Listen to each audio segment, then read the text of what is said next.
Crime Stories with Nancy Grace on Sirius XM Triumph, Channel 132. 911, where's the address of your emergency? And I was calling because my daughter came to a party here last night, a gathering with her friends. Now her friends, they say that they left on the front of the hotel and she's not able to be found now. Give her a couple hours. She could have went somewhere with one of her other friends. The mom went to the front desk asking, will you please look at the videos from the very beginning? He got nothing but resistance from the Crown Plaza Hotel. The inference today that had Kenneka been held or the security cameras checked sooner, she might be alive. They never looked for her. They never did anything while a young 19-year-old disoriented girl is sitting in their freezer. We begging for help and no one helps. Subject in the kitchen in a freezer. She is frozen solid. A beautiful young girl dead, trapped in a freezer. How did that happen? Right now, many theories swirling as the investigation goes on into the death of a beautiful young girl, Kenneka Jenkins. I'm Nancy Grace. This is Crime Stories. Thank you for being with us. With me, special guest Larry Rogers Jr., lawyer for the family of Kenneka Jenkins, a veteran trial lawyer. Also with me, Cheryl McCollum, crime scene analyst and the director of the Cold Case Institute. Questions swirling around the death of this young girl. Kenneka Jenkins found dead in highly questionable circumstances. Out to crimeonline.com, investigative reporter Jacqueline Gray. Jacqueline, tell me what you know about this case. Kenneka left out of her house late on September 8th to go to the Crown Plaza Hotel in Rosemont, Illinois. And by about 3 a.m. the next day, her friends alerted her mother that they couldn't find her. So her mother went to the hotel searching for her daughter. And over the course of, 12 hours, they end up finding her body in a freezer in an area that was under construction. From what I recall, Larry Rogers, when she was found dead from hypothermia inside an industrial-type refrigerator there in the bottom of a pretty high-end hotel, her pants were pulled down around her hips. Her shirt was pulled up around her bra. Her jeans were filthy, as if she had been dragged along the ground. There were abrasions to her knee area, her legs, her face. There is no way this is accidental. And what's interesting, Larry Rogers, is the night before, she had been all dressed up to go to a fancy party there in the hotel. There's no way this girl who took so much care getting all dressed up with all her little friends went anywhere covered in dirt. That's not how it went down. Larry, let's start at the beginning. What happened? That's exactly what her mother, the question she raised when she contacted me. She wanted me to help her figure out what happened to Kenneka, her daughter. This is one of the worst tragedies I've seen. And it's, quite frankly, as you indicated, shocking that this young lady was found in the condition she was found, where she was found. Her shirt had been pulled up with her breast exposed. Her pants were slightly pulled down below her waistline. Her shoe, one of her shoes was off, and her clothing was dirty. And as you indicated, she had gone out for a night of fun with some friends. And then she ends up in this remote area of the hotel in an unused kitchen in a freezer that for some unexplained reason was on. A freezer that was not being used. It had nothing in it, but it was on in an abandoned portion of the kitchen. So there are a lot of questions that need to be answered, and we're committed to the mind that we'll get to the bottom of it. Joining me, Cheryl McCollum, crime scene analyst and expert, renowned in her field, now the director of the Cold Case Investigative Research Institute. Cheryl, thanks for being with us, along with Larry Rogers Jr., trial lawyer representing Kenneka's family. Let's take it from the beginning. I met with her mother, Cheryl, along with Larry, when we were all at Dr. Oz, and her mom just broke my heart because I got the feeling that she felt if she yelled or cursed or threw some kind of a fit trying to find her daughter, she'd be mistreated. And you know what? She was right, because they go to the hotel. What was the hotel, Larry? The Crown Plaza. That's right. Crown Plaza in Rosemont, Chicago. Really high end. The Crown hotels are pretty nice. So she was there, Cheryl, with all her little girlfriends, all dressed up and cute, and you know how teen girls are. And so she goes. Then this is what I heard the mom say, that she gets a call at 4:00 in the morning, and Kenneka little friends say, "We can't find Kenneka." And the mom is like, "What?" Because they were all three together. So she immediately dials her daughter, her teen girl's phone, and one of the three friends pick it up and go, "We've got her cell phone too." So they come get the mom. The mom comes over there. They totally blow the mom off. They ask to see the security video, which they've got a huge security bank of video, Cheryl. They won't let them look at the video, and they won't start searching the hotel. They say basically, "Oh, she's out with friends." Now, this child has been described as drunk. She was not drunk. She was not drunk or high on drugs. That's not true. So they look and they look and they look. Cheryl, like, I forgot how many, 18, 24 hours later, somebody finally finds her dead in a freezer. You know, she could have been saved. You know that, right? Absolutely. If they had just looked at the video surveillance, it shows her, and it shows where she was going to, like a construction type unused area that completely abandoned. I don't know how she got down there, because that Crown Hotel is like a maze. So what do you make of it now that I've given you the setup? Nancy, I took a little bit of time to really go over the crime scene photographs, and these are the things that jumped out at me. There's four main things. One, the shoe that's off. The shoe that is off of her body, the right shoe, you can see blood on her foot. So that shoe was not taken off because her body started to heat up. She removed that shoe because she was injured. You can see the blood plain as day. The other thing that bothers me about her shoes is they're brand new. They are clean. They are white. I mean, she was excited about putting on this outfit, but there's some scuff marks on the shoe that they're going to have to explain to me. And specifically, they are scuff marks up near the ankle on the inside. That, to me, could very possibly be indicative of somebody being drugged. The other problem that I'm having is the pocket of her pants is turned inside out, like somebody went into her pocket.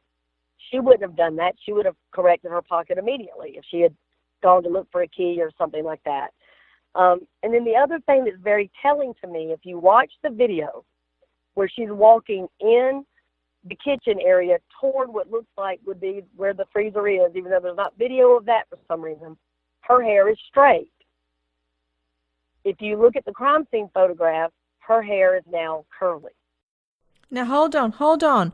To Larry Rogers, Jr., lawyer for Kenneka Jenkins' family, do you remember what the mom told us, Larry? She said that she went to go and she wanted to see the crime scene, and they wouldn't let her.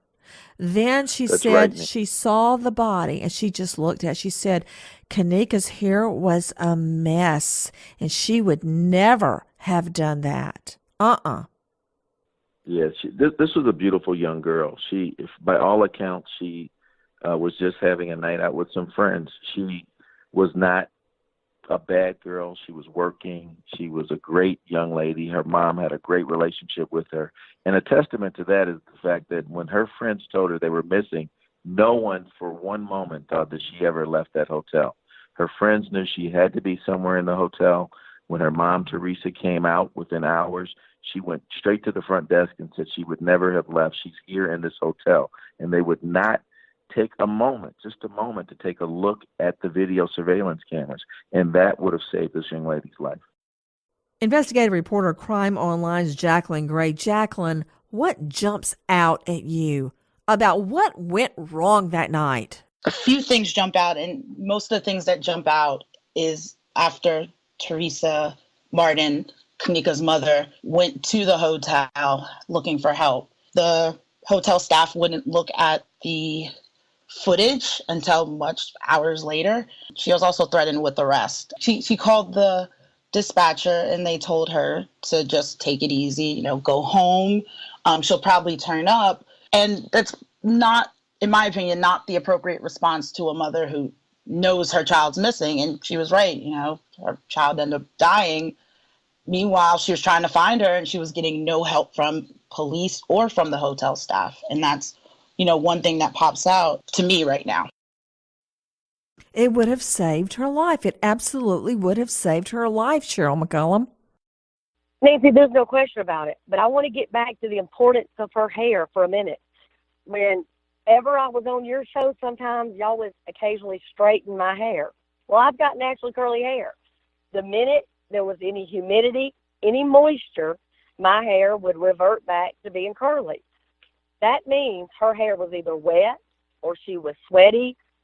Something happened to make her hair go back curly, Nancy. That is not somebody that went into a freezer, passed out, and froze to death. That's not what happened here. And you don't have to look any further than her hair to know that. And something else that needs to happen, unless they already know, because I haven't seen the photograph, it doesn't appear that there's scuff marks on the inside of that door where she would have been kicking it trying to get out. I don't see any marks like that. Her fingernails are still intact. There's so many questions surrounding this case for me, Nancy. It is horrifying. Newly released surveillance video shows Kenneka stumbling in the hallway. She got lost within the hotel, and then we later discover apparently someone had slipped a very dangerous drug. Cheryl McCollum, is called topiramate, and it is an anti-seizure drug. It is also a pain drug, and it can make you very, very disoriented. This little girl had never in her life been caught with drugs, been alcohol, nothing like that in her life. This was a good student. Her mother depended on her. She had a job, the works. Very actually, I don't want to say a loner because that has a bad connotation. She reminds me a lot of my little girl, Lucy. She's very, very shy. Cheryl, any night I say, hey, do you guys want to go out to dinner? John David's all like, yeah, Mom, let's go for tacos, and then we'll go to frozen yogurt. And Lucy's like, I just want to go home. Right. No matter how I try to tempt them, that she always wants to come home. She really was a sweet girl. Yeah, her mom convinced me, and the sister that I talked to also, she was a real little homebody. And I just don't see it, Cheryl. I don't see it at all. I don't see it either, Nancy. And I'll tell you something else that really concerns me. As you know, I've got 2 teenagers now. And to get them away and separate them from a cell phone takes an act of Congress, practically. The fact that she was somehow separated from her cell phone concerns me greatly. She would not have done that. And that means she had no way to call for help, even if she were locked inside. Cheryl, I left something out. To Larry Rogers Jr., renowned lawyer that is representing Kenneka Jenkins' family. So the mom comes to the hotel. They won't let her look at the security video. They won't look at the security video. Finally, some of the kids that were at the party, they have cell phone pictures of Kenneka before that night, and they start going from door to door begging people, have you seen her? Have you seen her? Do you know what they do? They throw the family out. They kick them out and call police on the family. Hello? Yeah. Is that right, Larry? They did not take their pleas for assistance and for help. Even just looking at the cameras were ignored, and they got desperate. They were looking for her. They knew that she was not the type of young lady that would have left the hotel. They knocked on doors. Someone even pulled a fire alarm. And the only wait. Tell us that part. Tell us that part. They were so desperate to find her, and nobody was helping them. Tell Cheryl what happened, Larry Rogers. Yeah, one of the young people pulled a fire alarm because they felt she was somewhere in the hotel. They didn't know if she was in a room and someone had abducted her or exactly what had happened. and that's the only thing that really prompted the beginnings of an investigation by the Rosemont Police Department. They finally came out and said, what's really going on here? And that's really what prompted. So a lot of credit has to be given to this family and to these young people, knowing Kenneka and knowing that she would not have left that hotel. If their pleas had only been heard by the hotel staff, this young lady would be alive today.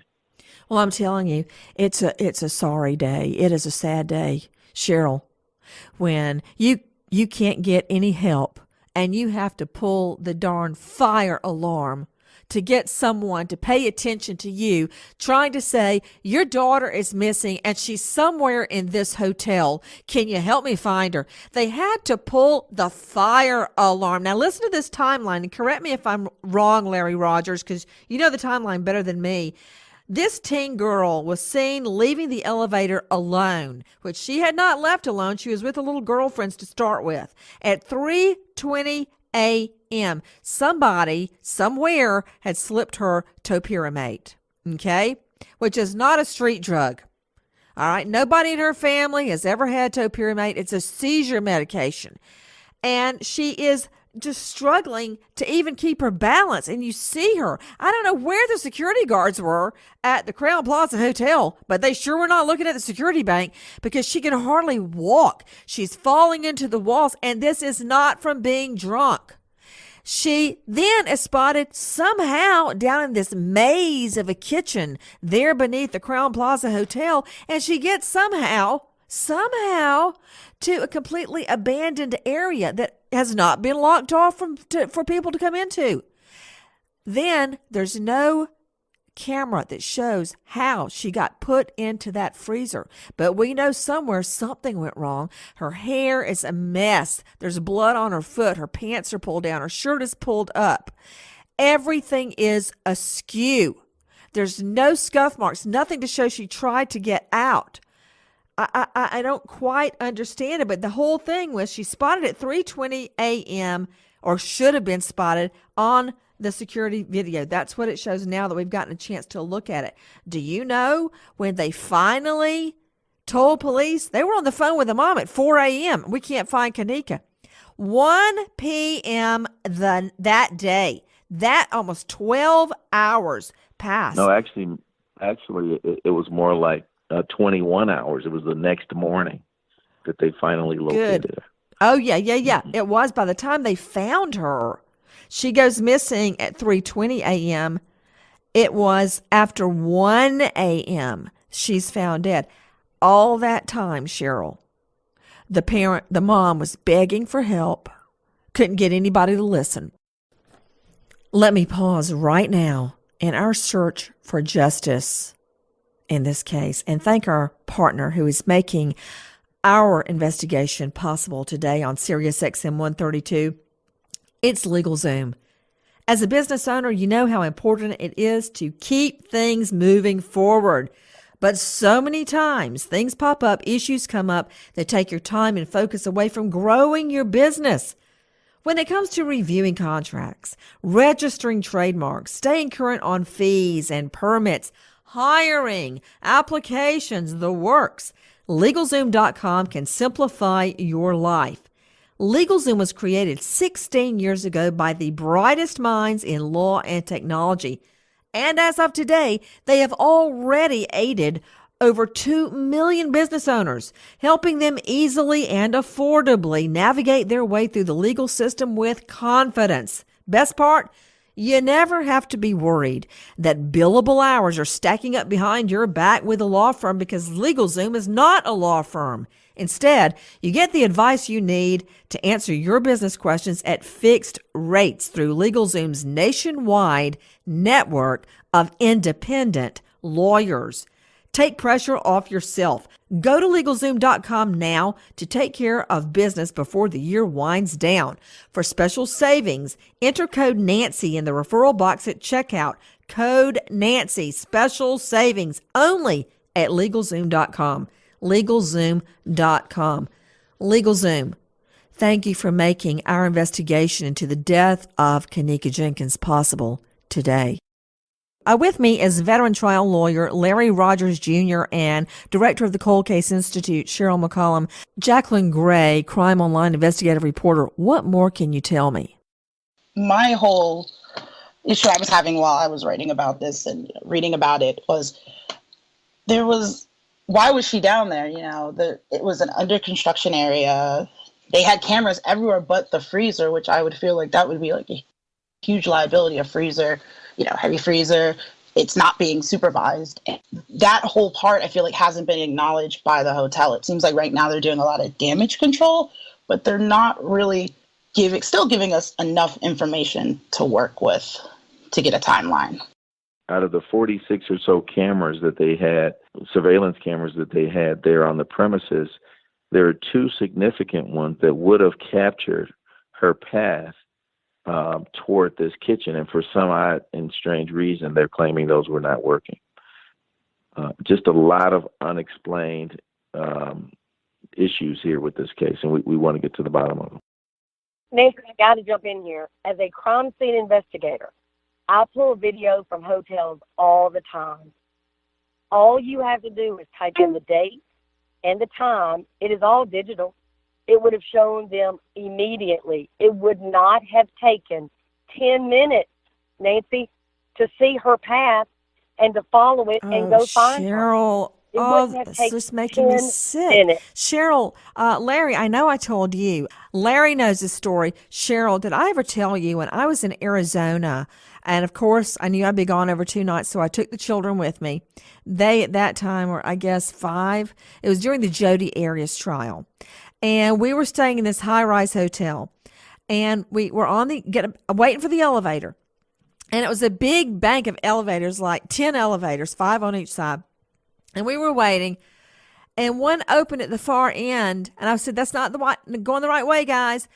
Honey, Lucy, at the last second, jumped on the elevator, and it closed. I dove for it. I dove head first for it, Cheryl. I tried. I dove into the elevator, and it closed just like in the movies. Cheryl, do you hear what I'm saying? There was me and John David and I. Oh, absolutely. And Lucy lost in an elevator, and it was one of those fancy elevators. I couldn't tell what floor she got off at anything. Oh, dear Lord in heaven. I immediately went to the lobby, screaming my head off, left John David with security, told them what was happening, and I started going up floor to floor to floor to floor, screaming off the elevators. Can you imagine if some creepy, pervy dude got Lucy at 4 or 5 years old? And the little thing thought she was on our floor where we were staying and was trying to find it. Well, I went every floor. I couldn't find her. I was dialing 911. I was on the elevator and it wouldn't go through. I got off the elevator, hit send for 911, and turned to my left, and there was the security with Lucy, a lady with Lucy and John David. A lady had found her like 3 floors down, wandering the hall alone, Cheryl. Asked her where she was going and took her down to the lobby. What I experienced in that 20 minutes, I never want to think about again. And that's what this mom has been living through ever since this happened, Cheryl. Inexcusable. And according to the lawyer with me right now, Larry Rogers says the hotel, quote, never checked, they never searched, they never did anything while a young teen girl was dying in their freezer. Why? Why, Larry? It's inexplicable. It's inexcusable, and we expect to hold them fully accountable for it. The Crown Plaza has not produced any legitimate explanation for why they didn't do the simple thing of looking at the cameras. Why do you have the cameras if you don't even take the time to look at them? I'll tell you what. I'm just so beside myself about this child. And if you look at her in the kitchen, Cheryl, this is just before she is in the freezer. Her hair is straight. Her pants are on. Her shoes are fine. There's no cut, nothing like that. She's perfectly fine, still all dressed up with her hair all done up and a little jean outfit on. She's fine. I'm looking at her right now as we're talking. I'm looking at the video, walking through that abandoned kitchen, probably trying to find her way out of there. She's fine. Well, Nancy, let me just say the obvious. We keep being told that nobody was watching those cameras. We don't know that. Maybe somebody did see her.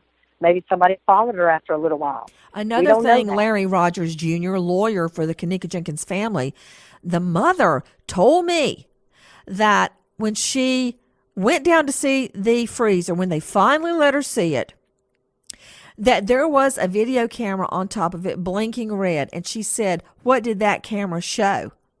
Remember what she said, Larry? That's correct. She thinks that she's described consistently a camera that she says should have captured her daughter walking in that freezer. And we've been unable to identify any footage that they've produced from a camera that depicts that.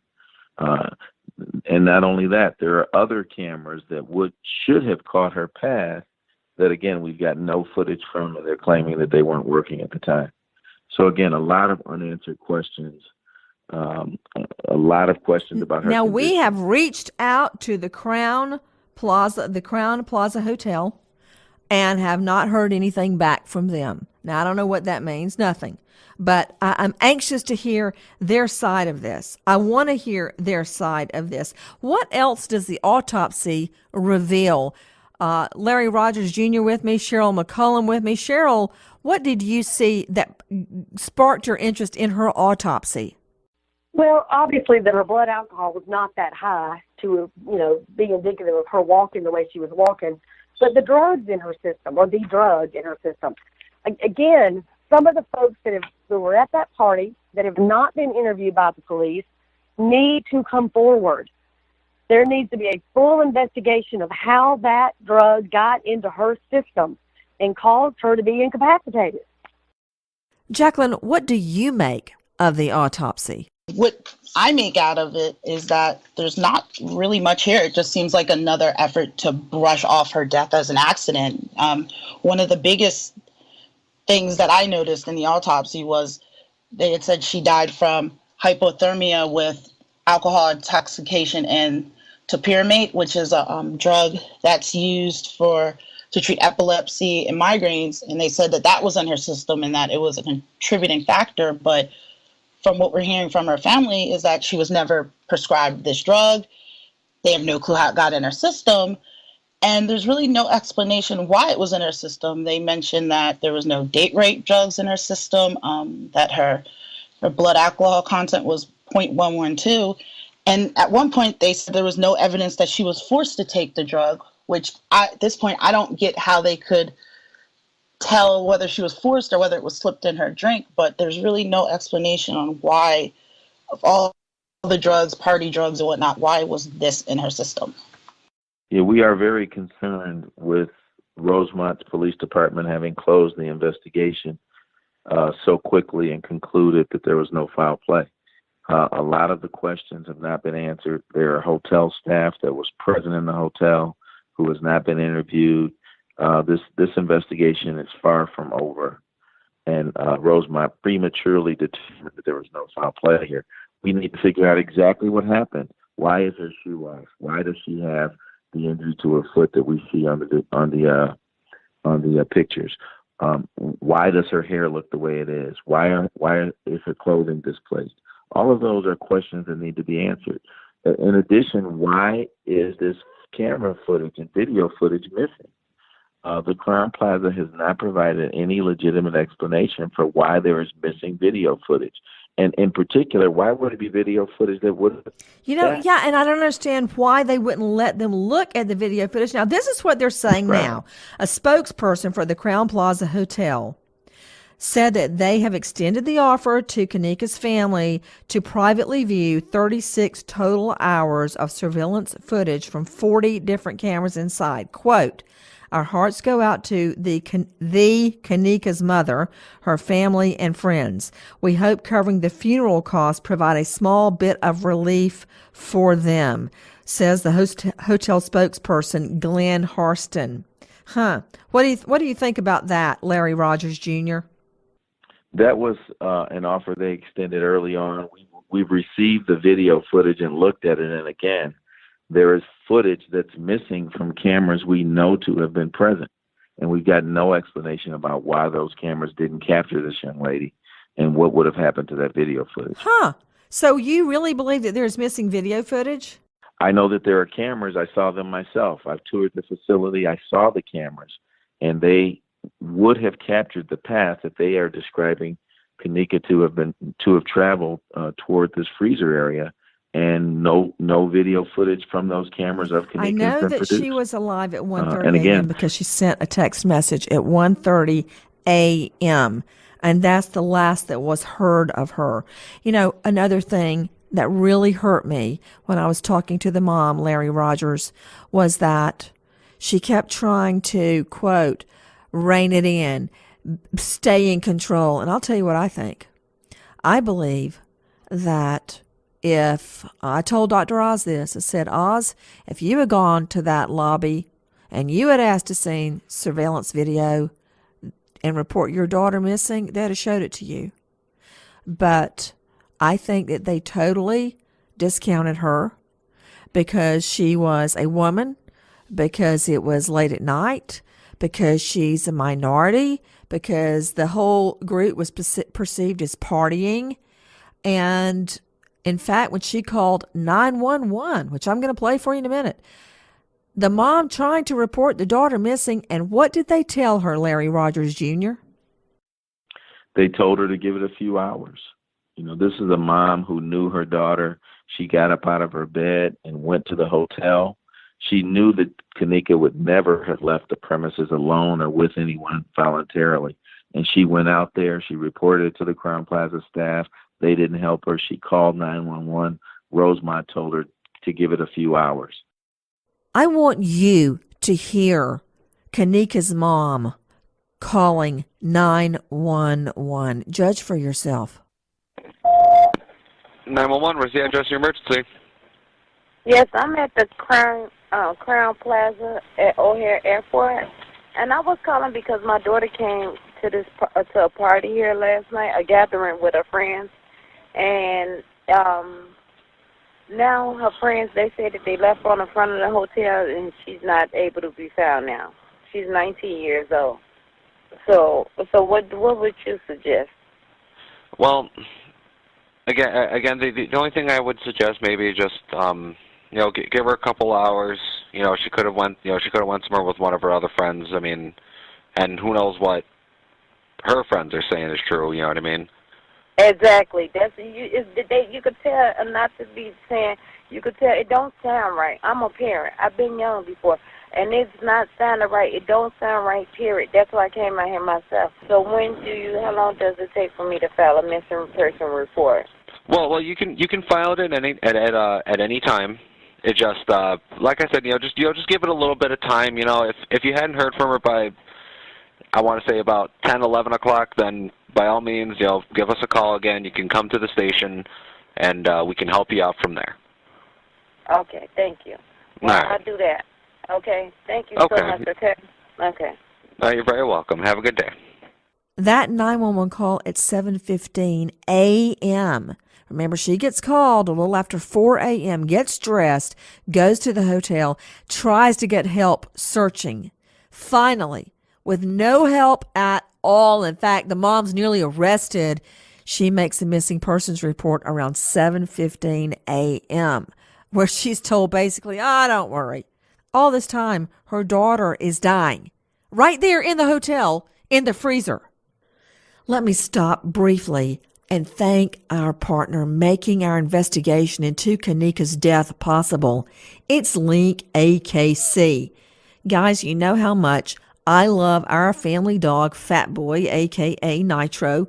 I'm always looking for new things to try with him, whether it's food, a fun chew toy, a treat, or now an amazing new collar, and it's called Link AKC. It's so much more than a collar. It's backed by the American Kennel Club. The Link AKC collar is a GPS locator, a fitness tracker, and a smartphone app all rolled into one. I like the GPS locator because I know where Fat Boy is all the time. I don't have to worry. Has he jumped over the fence? Is he running down the street? Has he been run over? Has somebody interested in stealing a mutt taken the little guy? It's total peace of mind. I can see exactly where Fat Boy is right on the app. Favorite part?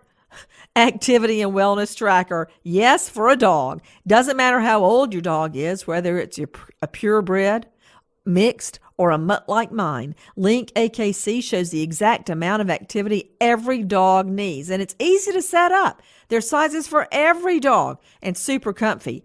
Link AKC looks great on Fat Boy. You can see him on Instagram, Facebook, and Twitter.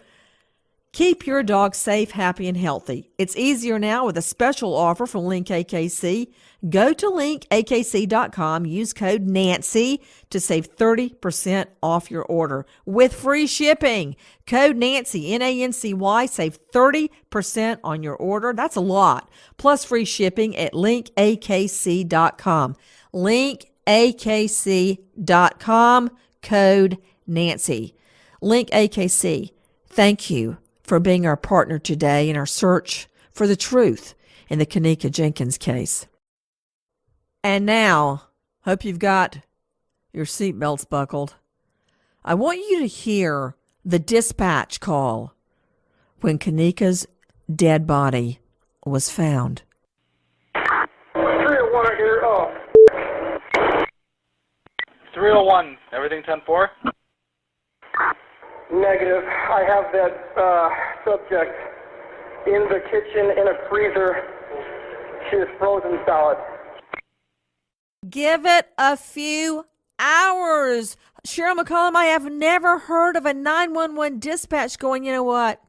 She's probably fine. Just give it a couple hours. She's probably with her friends. What?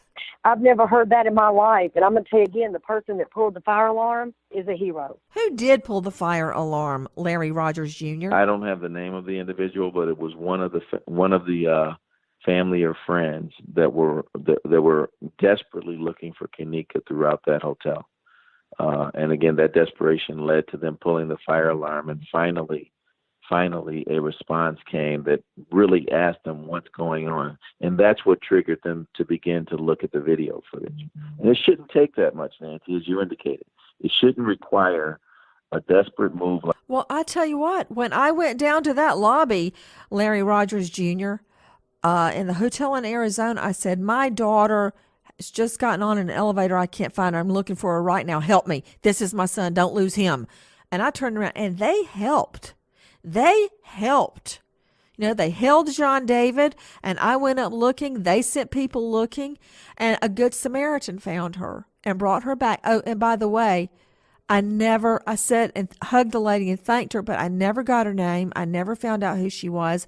Nothing. The lady that got my little girl, Lucy, and, you know, potentially could have saved her life. I'm just imagining Kenneka staggering around and ending up in that freezer. My EP, executive producer, Alan Duke, joining me. Alan, what do you think?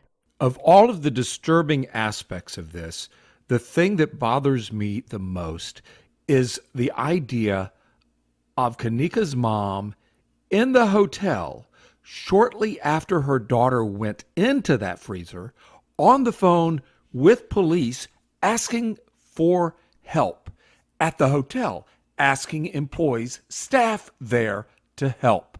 Yet when she called 911, she was told, go home, wait for her to come home because that's what kids do.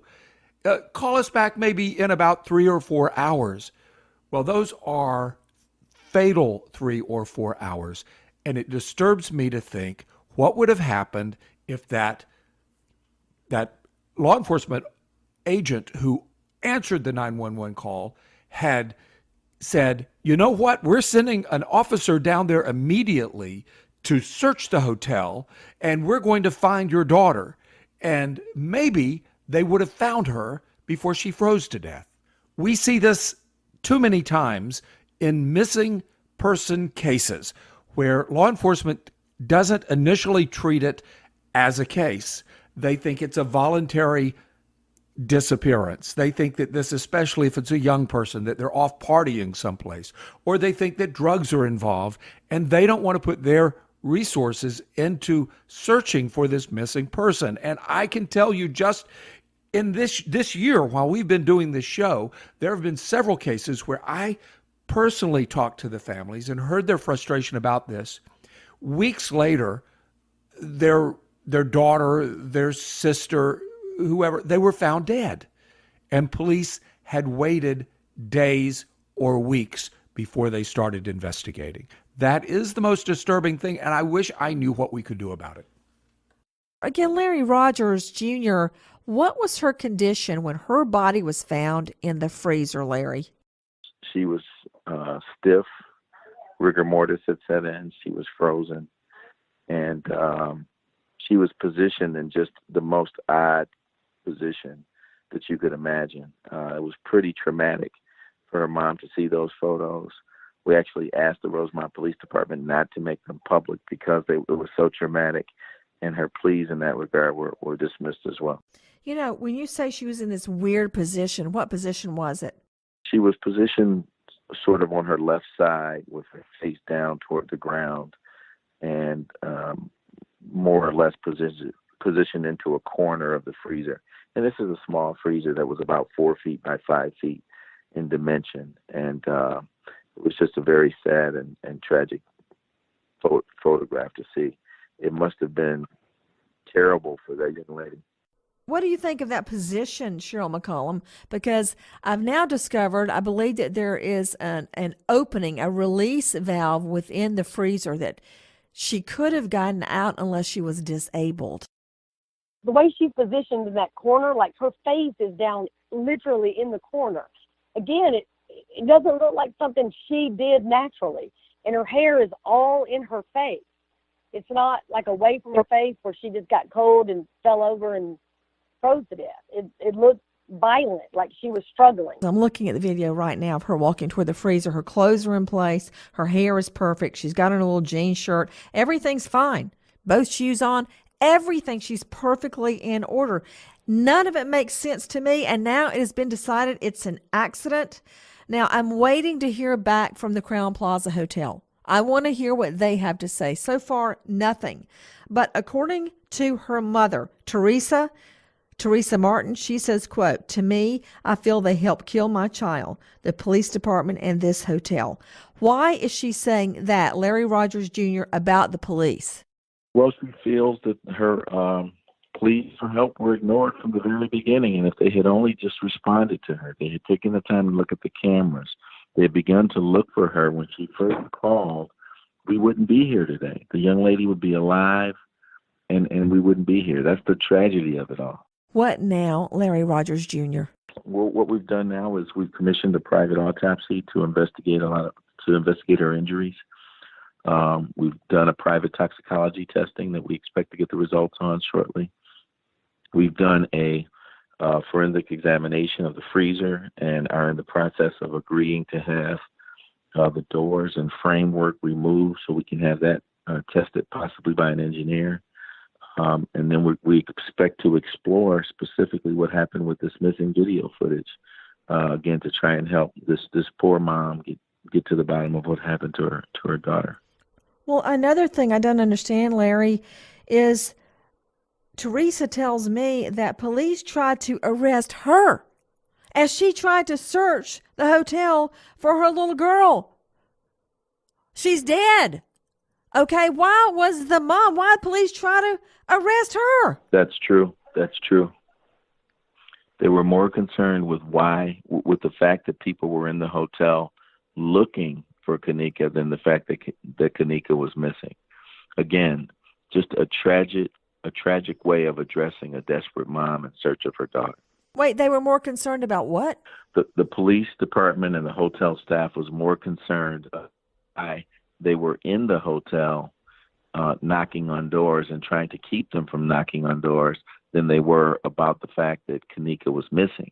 Rather than focusing on the fact that there was a young 19-year-old girl who had entered that hotel and was missing and couldn't be located, they were more concerned about kicking out her family. I can't get my head around it, Cheryl McCollum. Can you imagine a cop when I'm running up and down the hall screaming and crying for Lucy, trying to drag me out while she could be dying or molested or being hurt at that very minute, to come and try to arrest the mother?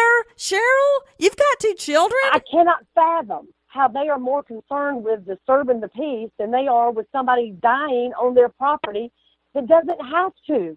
And literally, if they were worried about them running up and down the hall, all they had to do was show them the videotape. That's all they had to do. Get them in an office, show them the tape, let's go find her.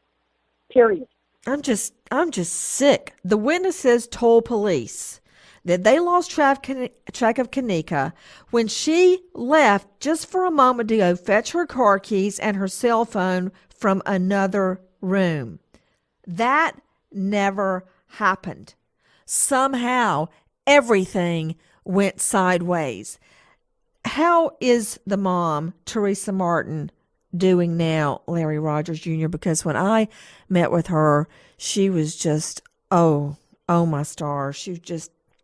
She looked like she was just numb. She could hardly even talk. Yeah, she's a very strong woman, an amazing woman. She's been just perfect in terms of a client, in terms of her disposition. You know, she did any and everything she could do to try and locate her daughter as quickly as possible. She's hurt. I think she indicated that to you herself, Nancy. She's hurt by the fact that her pleas were ignored, and those pleas really would have likely made a difference in whether her daughter was alive today. With me is Larry Rogers Jr., a veteran trial lawyer, the lawyer for Kenneka's family, and my friend and longtime colleague, Cheryl McCollum, director of the Cold Case Institute, and Alan Duke, of course, joining me from L.A. Our search for justice is not over.